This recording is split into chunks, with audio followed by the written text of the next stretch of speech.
नमस्कार दोस्तों, हमारे चैनल पर आपका स्वागत है। जय श्री कृष्णा, राधे राधे, हर हर महादेव, ओम नमो भगवते वासुदेवाय नमः। जय श्रीमन्नारायण। दोस्तों आज हम सुनेंगे आषाढ़ मास कृष्ण पक्ष संकष्टी चतुर्थी व्रत के दिन चौथ माता की कथा। आइए चलिए सुनते हैं चौथ माता की कथा। प्रत्येक माह के कृष्ण पक्ष और शुक्ल पक्ष की चतुर्थी तिथि के दिन गणेश चतुर्थी का व्रत धारण किया जाता है। कृष्ण पक्ष में पड़ने वाली चतुर्थी को संकष्टी चतुर्थी और शुक्ल पक्ष में पड़ने वाली चतुर्थी को विनायक चतुर्थी के नाम से जाना जाता है। यह व्रत भगवान गणेश की प्रसन्नता के लिए धारण किया जाता है, जो ज्येष्ठ मास कृष्ण पक्ष संकष्टी चतुर्थी के दिन इस दिन जो कि इसे एक दंत संकष्टी चतुर्थी के नाम से भी जाना जाता है। इस दिन आखुरत नामक भगवान गणेश जी की पूजा करनी चाहिए। संकष्टी चतुर्थी के दिन इस दिन जो कि दिन भर उपवास रहते हुए विशेष प्रकार से भगवान गणेश जी का चंद्रोदय से कुछ पूर्व से ही स्नान करके शुद्ध वस्त्र धारण करके भगवान गणेश जी का पूजन करना चाहिए। साथ में गणेश माता की चौथ माता का पूजन करना चाहिए और चंद्रोदय होने पर फिर चंद्र देवता को अर्घ्य प्रदान करने के बाद यह व्रत पूर्ण माना जाता है। जो भी भक्त सच्ची श्रद्धा के साथ नियम और निष्ठा के साथ संकष्टी चतुर्थी का व्रत धारण करता है तो इस व्रत के प्रभाव से व्यक्ति के सभी प्रकार के दुख और कष्ट दूर हो जाते हैं, सभी संकष्टों का नाश होता है तथा पुत्र धन सुख समृद्धि आदि की प्राप्ति होती है। सुनते हैं चौथ माता की कथा। आए प्रेम से बोलिए चौथ माता की जय, भगवान गणेश की जय, जय सर्वदेवी देवता की जय।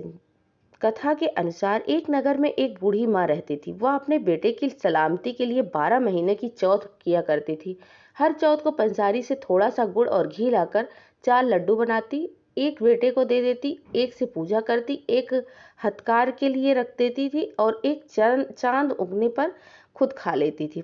एक बार उसका बेटा ताई से मिलने गया हुआ था। ताई ने चौथ का व्रत रखा था। ताई से पूछा, माँ तू 12 चौथ करती है? ताई बोली, तेरी कमाई से तरमाल हो खाने के लिए 12 चौथ करती है। तू परदेश जाए तो वह एक भी चौथ नहीं करेगी। लड़की को लगा ताई सच कह रही है। घर आकर माँ से कहा कि माँ, मैं परदेश जा रहा हूँ, यहाँ तुम मेरी कमाई खाने पीने के लिए ही, उड़ाने के लिए ही करती है। माँ ने समझा कर रोकना चाहा पर बेटा नहीं माना। उसे साथ ले जाने के लिए चौथ माता के आंखें दिए और कहा, मुसीबत में यह आंखें तेरी मदद करेगी।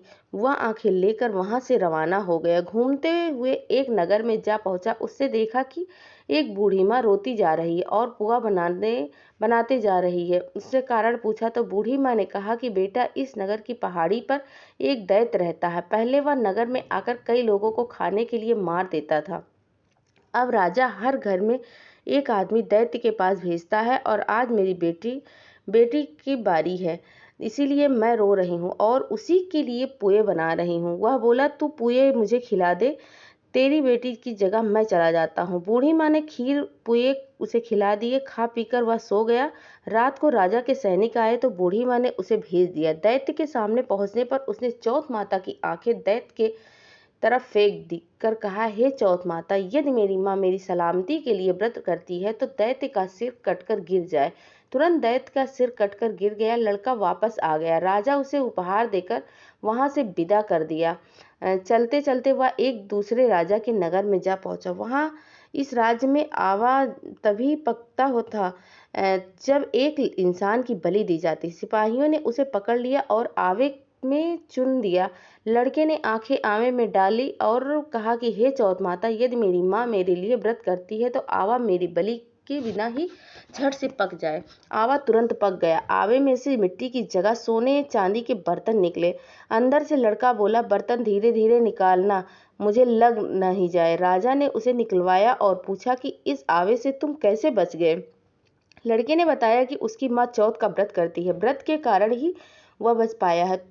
विश्वास नहीं हुआ। उसने एक चांदी की सुराही मंगवाई और कहा कि तू सुराही की नली से निकल कर दिखाओ, तभी मुझे विश्वास होगा। लड़के ने चौथ माता को याद करके आंखें सुराही में डाल दी और कहा कि मैं भरवा बनूं, सुराही से निकलूं। लड़का भरवा बनकर सुराही से निकल गया। राजा ने खुश होकर राजकुमारी की शादी उसके साथ करवा दी। सभी लोग को चौथ माता का व्रत करने को कहा। उसे माँ की याद आई। उसने राजा के पास जाकर खुद के नगर जाने की इच्छा जाहिर की। राजा ने रथ, घोड़ा, हाथी और खूब सारा धन दहेज देकर उन्हें विदा कर दिया। चौथ के दिन अपने नगर पहुंचा हुआ अकेला पंसारी के यहाँ माँ का इंतजार करने लगा। सोचा, चौथ है तो मेरी माँ जरूर आएगी। थोड़ी देर बाद लकड़ी टेकती हुई माँ आती दिखी। उसकी माँ की आंखों में जाले आने के कारण दिखना कम हो गया था। लड़के ने जानबूझकर अपना पैर लकड़ी में लगा दिया और कहने लगा कि बलरेड़े पूत काटी, मेरे पैर के लगा दी। माँ ने उसे कहा नहीं पहचाना और कहने लगी, भैया मुझे चाहे कितनी भी गाली दे दो पर मेरे बेटे को कुछ मत कहना। मेरा बेटा माँ के चरणों में गिर गया और कहा कि माँ, मैं ही तेरा बेटा हूँ, मुझे माफ कर दो। माँ ने उसे गले से लगा लिया। नगर के लोग ने विश्वास नहीं किया कि वह उसी का बेटा है। बूढ़ी माँ ने चौथ माता को याद करके कहा कि हे चौथ माता, यदि मैं अपने बेटे के साथ लिए व्रत करती हूँ तो मेरे स्तन से में दूध भर जाए और उसकी धार मेरे बेटे के मुंह में गिरे। माँ के स्तन से दूध की धार बेटे के मुंह में गिरने लगी। लोग चौथ माता की जगह जय जयकार करने लगे। उस नगर के सभी लोग चौथ माता का व्रत करने लगे। चौथ माता जैसी बूढ़ी माँ और उसके बेटी की सहायता की, वैसे ही हमारी भी करना और कहानी को कहने वाले सुनने वाले पर भी अपनी कृपा दृष्टि बनाए रखना।